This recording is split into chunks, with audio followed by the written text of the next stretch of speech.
Bonjour à tous, c'est Nathan et Lucas. et on se retrouve aujourd'hui sur la chaîne YouTube pour présenter un monstre, encore une fois. Ouais. Une voiture de fou. Hein. Là, c'est vraiment un monstre. Là, je t'ai ramené un monstre. Et on est ému parce qu'on a déjà fait l'essai routier. On s'est un peu réchauffé d'ailleurs, on n'en dit pas plus.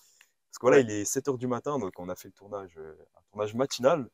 Levé à 6 h, mais je pense qu'elle le mérite amplement. Oui, qu'est-ce qu'on a devant les yeux? Ça nous a bien réchauffé. Bah là, on a un vrai monstre. On a une Nissan GT-R R35. Ouais.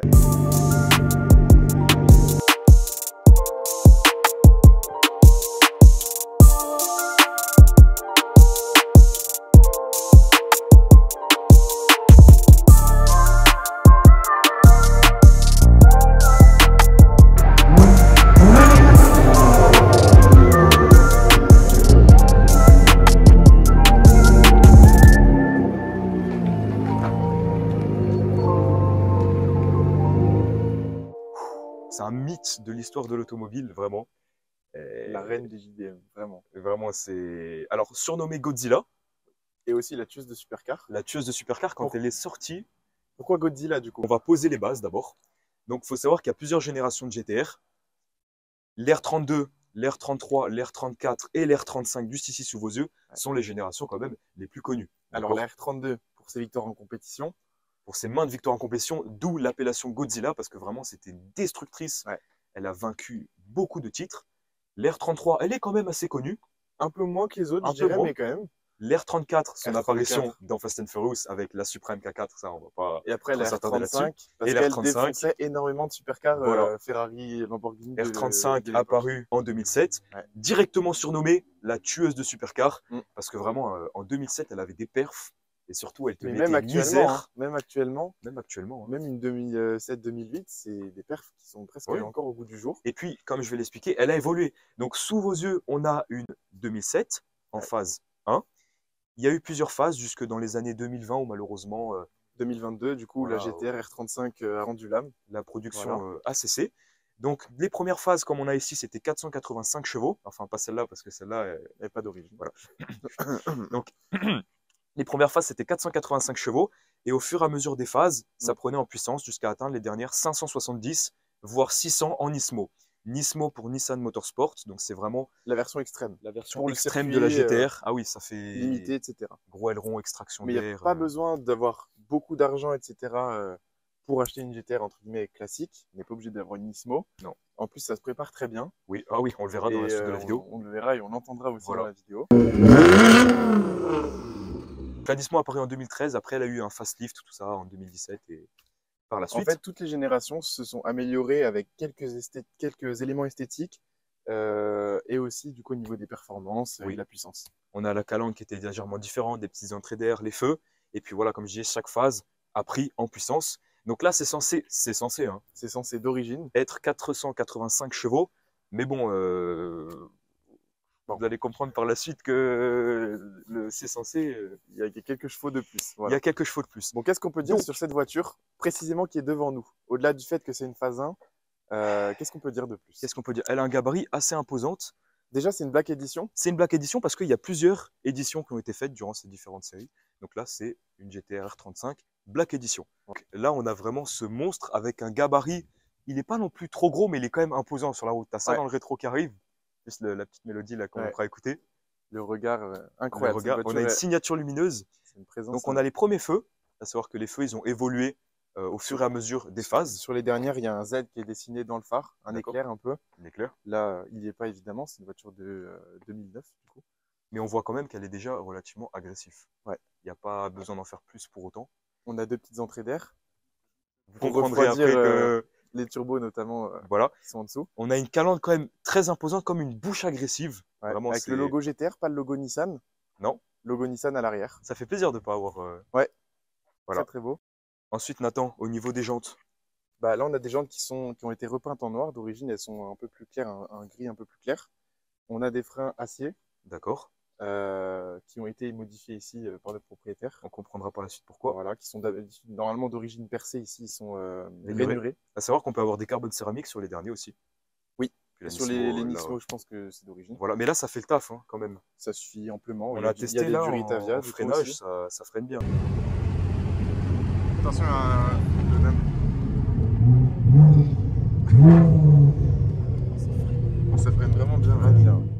même, ça avait tendance à drifter un peu.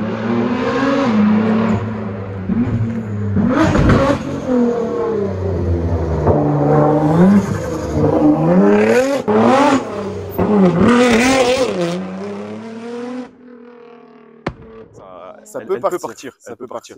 Niveau transmission, on a une transmission qui est censée être intégrale avec une proéminence sur l'arrière.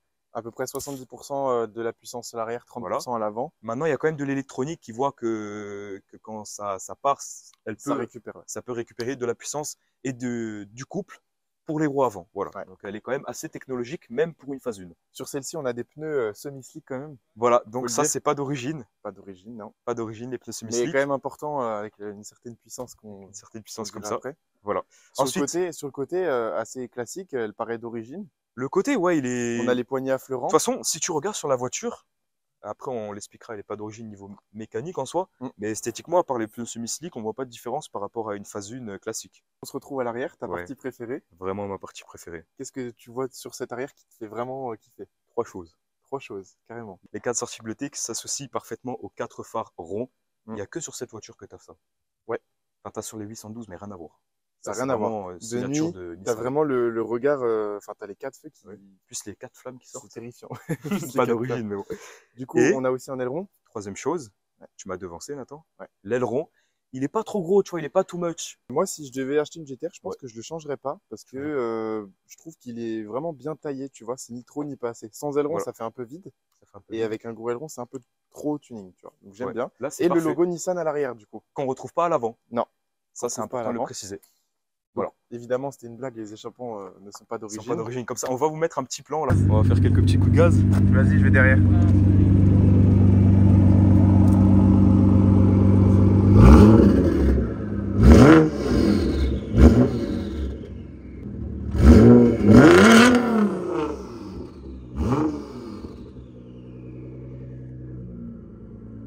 La vache.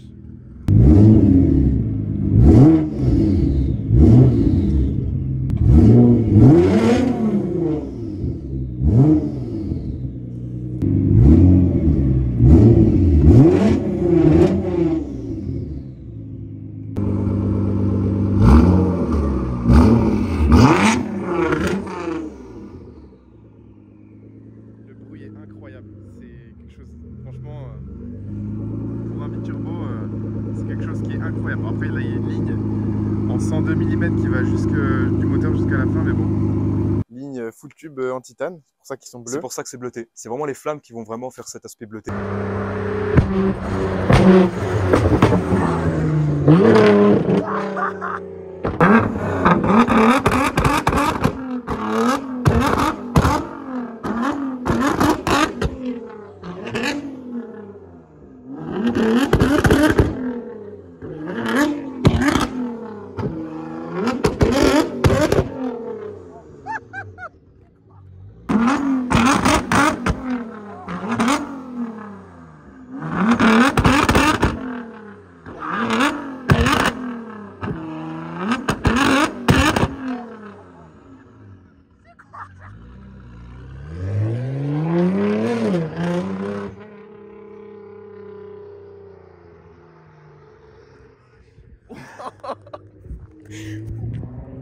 Oh, tu sais que j'avais jamais vu des flammes de GTR. Ah oui, mais moi j'avais déjà vu, mais pas à ce point là quand même. T'as vu ton corps? Ça résonne dans l'oreille, dans le cœur, dans tout. Bon, on a fini sur l'arrière, on a fait l'avant. Avant de leur parler du moteur, on peut vite fait venir sur le côté. On voit cette ligne de toit qui monte et qui après est cassée direct. C'est vraiment un coupé cette voiture. Ce que j'aime bien, c'est que tu vois, tu as cette ligne de caisse qui est vraiment assez haute. Tu as des portes, etc. assez hautes. Et tu as vraiment le toit fuyant. Bon, c'est pas très pratique quand on est grand pour à l'arrière. Pour être à l'arrière, d'ailleurs, je crois que c'était homologué pour 1m50, 1m60 à l'arrière, pas plus. Les Japonais. Mais bon, après, est-ce que vraiment tu achètes ça pour être A4? Je ne suis pas sûr. Après, tu peux prendre ta femme, tes 2 enfants, aller à... 2 enfants, ça fait. 140, tranquille. On verra aussi, le coffre est quand même assez grand. Voilà. On peut mettre pas mal de sacs, etc. On peut aller faire ses courses en Nissan GTR. Juste, il y a l'échappement en dessous qui doit bien chauffer. Donc, bah, ça te conserve tes plats au chaud, quoi. Après, si tu as du surgelé, il faut vite rentrer à la maison pour les mettre au congélateur. Bon, avant de passer à l'intérieur, quand même, on peut noter, comme on vient de le dire, ce toit fuyant coupé-tac. On dirait pas une balle, la voiture, un peu? Si. Et d'ailleurs, elle a un coefficient de pénétration dans l'air qui est un des plus faibles. À l'époque, je crois que c'était le plus faible pour une voiture de série. De 0,26 inférieur à une balle de fusil. Incroyable quand même. C'est fou. Pourtant, c'est une grosse voiture. Assez lourde, Ils ont mais quand vraiment même. bien travaillé sur l'aérodynamisme. Ah oui, vraiment. Ouais. En fait, à première vue, tu n'as pas l'impression qu'elle est aérodynamique, mais si. Ouais. C'est pas parce qu'elle n'a pas des grosses extractions d'air, des. Tu vois que... Bon, on passe à l'intérieur. Allez, let's go.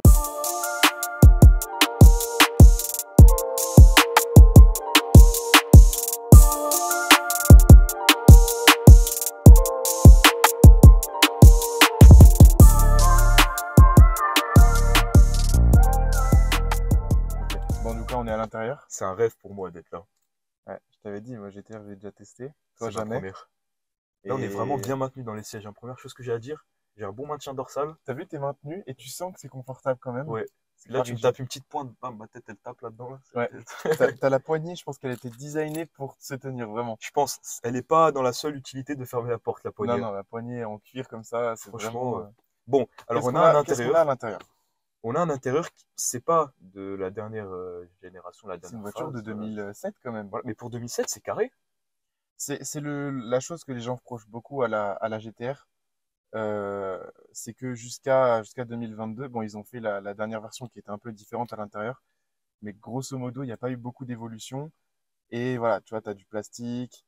Ça vieillit pas très bien. Par contre, je trouve que cet intérieur-là, c'est la GTR. Tu vois, c'est mythique. Oui. Tu penses à GTR, tu penses à cet intérieur. Tu penses pas aux dernières, etc., je trouve, tu vois. D'ailleurs, tu me disais sur le chemin de l'allée que tu préférais les anciens intérieurs comme ça que les nouveaux. Oui, je préfère. Je sais pas pourquoi. Pourtant, tu sais, c'est bizarre, tu vois. Il y a du cuir de partout, mais il y a des formes de partout. C'est vrai que c'est plus rustique, c'est plus. Ouais. Des fois, le trop moderne, le trop écran, des fois, c'est pas ça. Bah, surtout que les dernières sont modernes, mais on peut pas dire que ce soit ultra moderne non plus, tu vois. Pour une voiture, là, les dernières de 2017-2018, l'intérieur est pas non plus incroyable. Tu as le volant qui est différent, etc. Ça, c'est le vrai volant de Ça, GTR, avec les grandes palettes derrière. T'as un bon maintien, il est fin, j'aime bien. Ouais. Il n'y a pas de méplat, il est vraiment rond, il est fin. T'as une bonne prise Pas le logo, ouais. Et t'as pas le logo Nissan, t'as le logo GTR. Ça Pour fait te plaisir. rappeler quand même de où avec tu le es. R en rouge, comme Bon. les flammes d'ailleurs. À l'intérieur, on a en face de nous pour le pilote, parce qu'il faut être vraiment pilote, on a un compte-tour qui monte à 7000 tours minute. Ce qui est pas mal pour un biturbo. Pas mal pour un biturbo. On a un compteur de vitesse qui monte à 340. Je sais pas si avec ce qu'elle a sous le capot maintenant, elle peut faire plus ou moins, honnêtement. Mais en tout cas, elle peut peut-être les titiller, ça c'est sûr même. Oui. Après, sinon, écoute, qu'il on a faut. pas mal de commandes au volant, tout ce qui est radio, etc. Mais je trouve que le plus important, il est sur la console centrale. À commencer par le bouton Start Stop Engine. Il est magnifique. En Il est là rouge. en évidence. Il est rouge. Il invite, tu vois, à se T'as envie mettre dessus. d'appuyer là. On a la petite boîte de vitesse. D'ailleurs, c'est une boîte 6 rapports double embrayage. Ouais. Qui passe assez vite les rapports, je Oui, trouve. À franchement, l'époque, ouais. c'était une très bonne boîte de vitesse. Ça passe ses rapports extrêmement bien.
Et bon, là, on a une plaquette Bose. Oui, que parce sur qu'on la, a des sur la enceintes. Black Edition, on a du coup le son Bose et on a tout l'intérieur, du coup, comme ça, noir avec les sièges baquets, même s'ils sont quand même assez Ils sont confortables. en semi-baquet, ils sont Semi-baquets. confort et sport. Ouais. Bose qui a une Électrique. bonne qualité sonore d'ailleurs, même pour 2007. C'est sympa de trouver ça dans une Oui. voiture. Franchement, à l'arrière, ça te casse les oreilles hein, si tu mets le son à fond. Tu vois les C'est deux grosses vraiment enceintes. des grosses enceintes. Mais le plus important, Nathan, C'est tu m'avais surtout expliqué. ce petit cylindre sur la planche de bord. Cylindre. On dirait un peu, tu sais, des joysticks d'un avion. Ouais, Tu en sais, fait, en haut, là, dans le cockpit. c'est assez simple. Ouais. C'est pour gérer le mode sport, entre guillemets, de la voiture. Là, je vois la transmission, suspension et les pneus. C'est ça. Donc, si tu appuies en Direction. bas, tu as le mode confort, par exemple, des suspensions. Si tu mets le mode R, tu peux mettre les trois en même temps. Et là, globalement, tu as les suspensions rigides, tu as plus de répartition de puissance, il me semble, sur les roues arrière. Et globalement, tu as une voiture qui est beaucoup plus sportive. Et puis, Et ce qui est bien, c'est que tu peux indépendamment gérer. Par exemple, tu peux avoir suspension sport et être en confort sur un autre domaine. ouais, c'est ça. Ça, c'est bien. Il n'y a pas juste un mode sport et c'est tout, quoi. Ouais.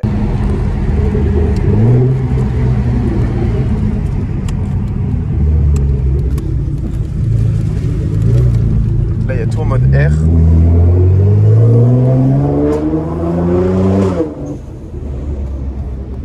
Oh, la dump valve.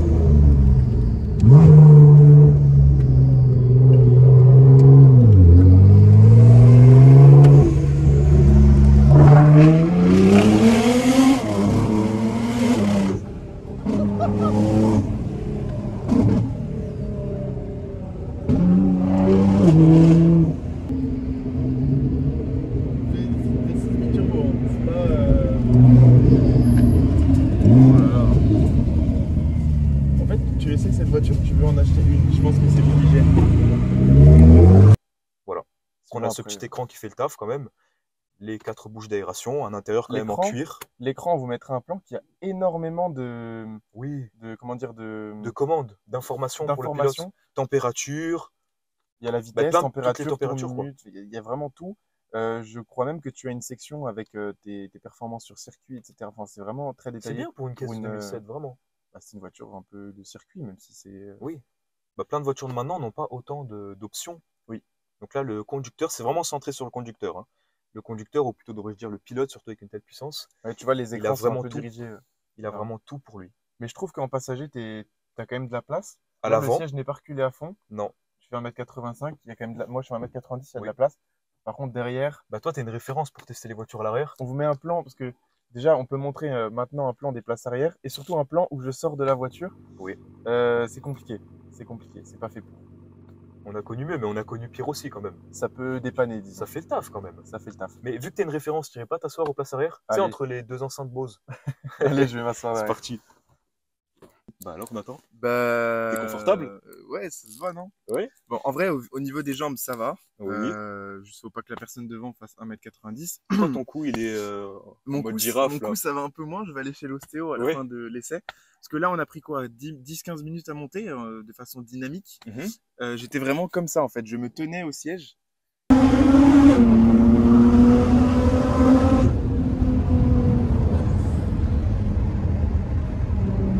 Luca.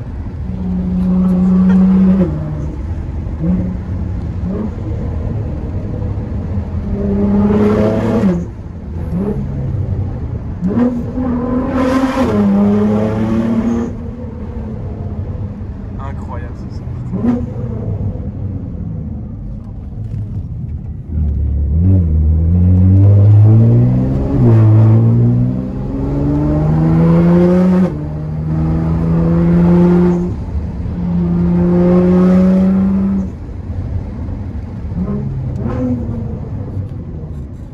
Putain, ça ferait bien.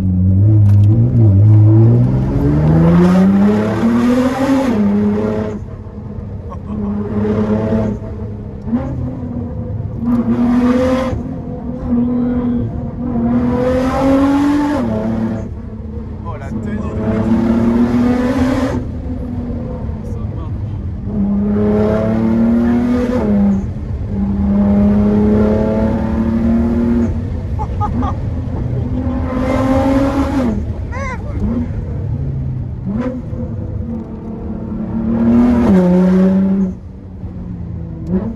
Oh, ça sent l'essence.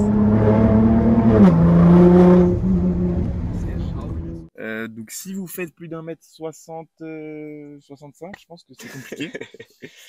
Tu vois, toi t'es monté devant, moi je suis monté derrière. Oui. Après, au niveau dorsal, tu as un bon maintien des sièges quand même, hein. En vrai, les sièges sont bien. Regarde Si, sur les côtés. si t'es un enfant, je pense que t'es bien. Oui. Mais Je t'ai dit, tu prends ta femme et tes deux enfants. Ouais. Et T'as tu même vas à 3,40. un petit porte-gobelet là, enfin ici pour mettre ta bouteille, etc. Les grosses enceintes pour évidemment te mettre une bonne otite. Au pire, Quand tu mets le son dans à une fond. voiture comme ça, surtout prépa, on va pas tarder à vous le montrer.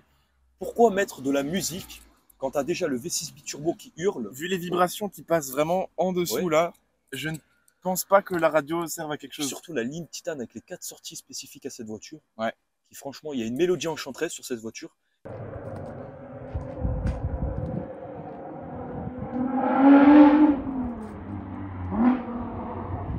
Là, il arrive, là, on l'entend de loin, c'est incroyable.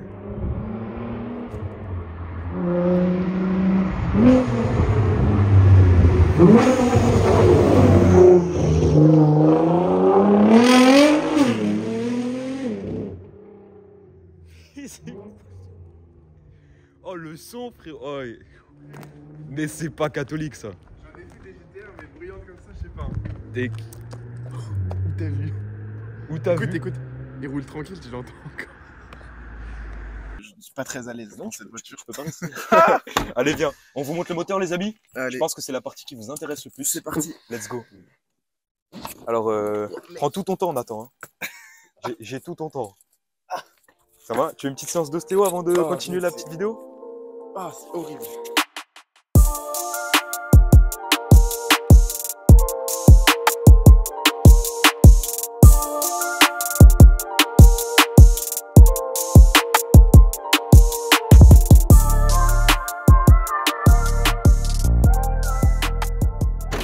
Ah là là là. Bon, Je pense du que coup, c'est la on ouvre le partie qui capot. leur intéresse le plus. Vas-y. Ouh, oh, c'est chaud, hein? C'est encore chaud et pourtant ça fait quoi? Une heure et demie Ouais. qu'on n'a pas roulé. Donc, Bon. on a quoi, Nathan, là? On a un V6 biturbo. 3 litres 8. 3 litres 8. D'origine, du coup, sur cette phase, 485 chevaux. Sauf que là, on va commencer à leur parler un peu des modifications. Je pense qu'on peut déjà noter que c'est un très beau moteur, je trouve. Magnifique. Bon, c'est pas un V8, un V12 ou quoi, mais, Ouais, mais il est quand même assez je noble. trouve qu'il est très très beau. Tu vois vraiment La le V. configuration. Enfin, vraiment, il est beau. Il n'y Tu a vois pas toute trop la de cache. tuyauterie. T'as vu tu sur les récentes maintenant, Il y a t'as des caches moteurs, tout ça, tu sais, sur toutes les Mercedes, tout ça. Là, t'as le V, t'as la tuyauterie HKS, parce que du coup, vous l'aurez compris, il n'est pas d'origine. La puissance de 485 a été portée à quasiment 700 chevaux. Ouais, et on en les a gros, sentis. Il y Hein. a 200 chevaux de plus. Voilà, ce qui est plus puissant que toutes les GTR, Et des même pneus d'après. Des pneus slicks, et du coup, un échappement full tube en titane. Ouais, échappement sans clapet, rien. Il n'y a pas de valve, il n'y a rien. Non.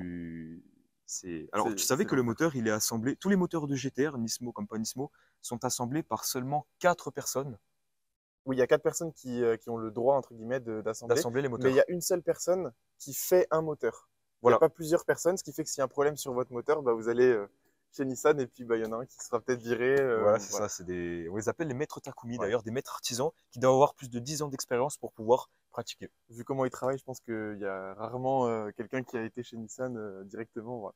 Bon, qu'est-ce qu'on a de modifications ici? Bah, on va Parce vous que- sortir la liste. Désolé, on est obligé de sortir la liste là. C'est Bon, donc on l'a dit, c'est une GTR R35 donc de 2010. Donc Voilà. c'est la phase 2007-2012. voilà, la première phase. Première phase en Black Edition, donc d'origine 485 85 chevaux. Là, on est à peu près à 680 quand même. Alors, qu'est-ce qu'il y a dessus? Ligne directe HKS en 102 mm tout le long, de là jusqu'à là-bas. Qu'est-ce qu'on a? On a du coup des 4 à HKS, les dump valves HKS qui sont juste là. On vous met un plan à l'écran. Il y a les deux évidemment, puisqu'il y a biturbo. Deux Attention. valves qui servent à évacuer le surplus dans les turbos. Ouais. On les On a- entend d'ailleurs satisfaisant. Je pense qu'on entendra dans les plans où la voiture passe.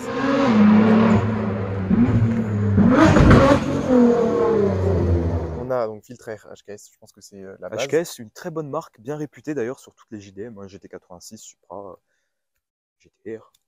On a une reprog EQTech éthanol, elle roule à l'éthanol. Voilà, là elle est en éthanol. Ça brûle bien de l'éthanol d'ailleurs. Ça sent bon, hein. Tout à l'heure on a fait un tunnel. C'est de la bonne odeur. Pompe à essence, injecteur, les pneus semi-slick comme on l'a dit.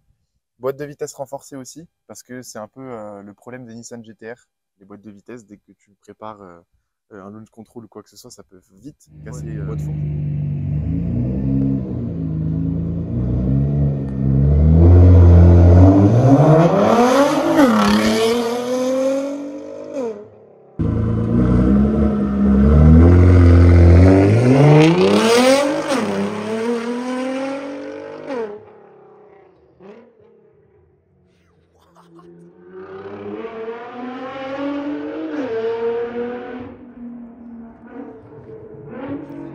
C'est catholique ça? C'est catholique ça? Attends, écoute. Oh! C'est, Boîte forgée en gros. Voilà. Après, à savoir que c'est un moteur qui peut se préparer. Bon, après, il faut le forger et tout. Parce que là, il n'est pas forgé. Je pense mais que c'est un c'est- moteur qui se prépare jusqu'à 1005 chevaux. Hein. C'est comme tous les 500. moteurs, il y a certaines faiblesses. Et Oui. sur celle-ci, enfin, sur les GTR, même les dernières, c'est plutôt la boîte de vitesse, malheureusement. Bon, après, c'est une voiture entre guillemets, qui coûte pas si cher. Neuf, ça valait moins de 100 000 euros, il me semble. Ouais. Brit Aviation aussi, et les disques qui sont passés de percé à À rainuré rainuré. pour un peu avoir un meilleur freinage.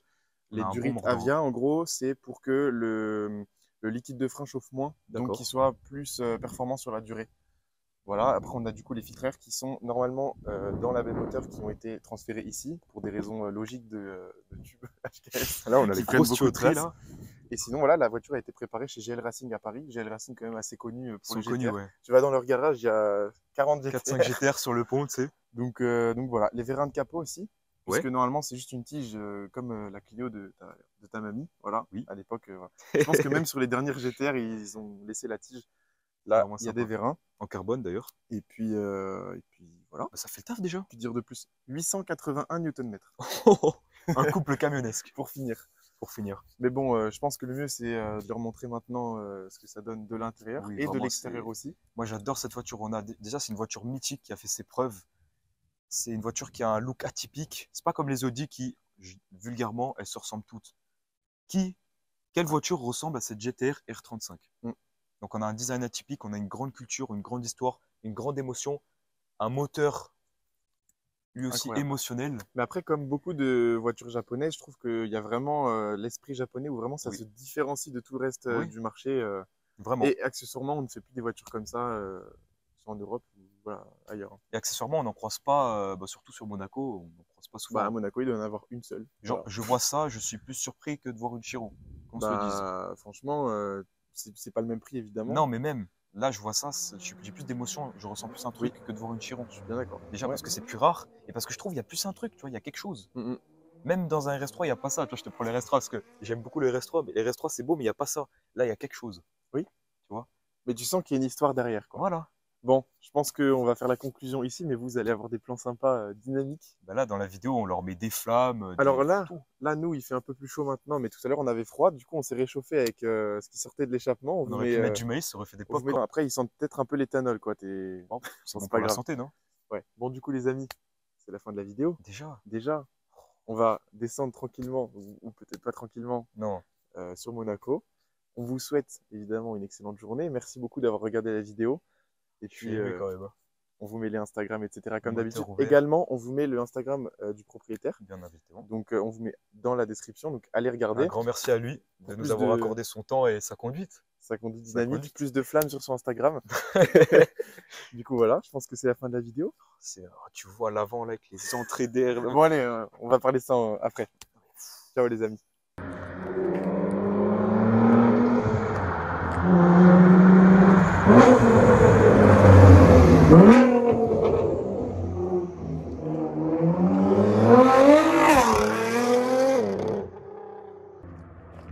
Oh la vache, les coups de canon.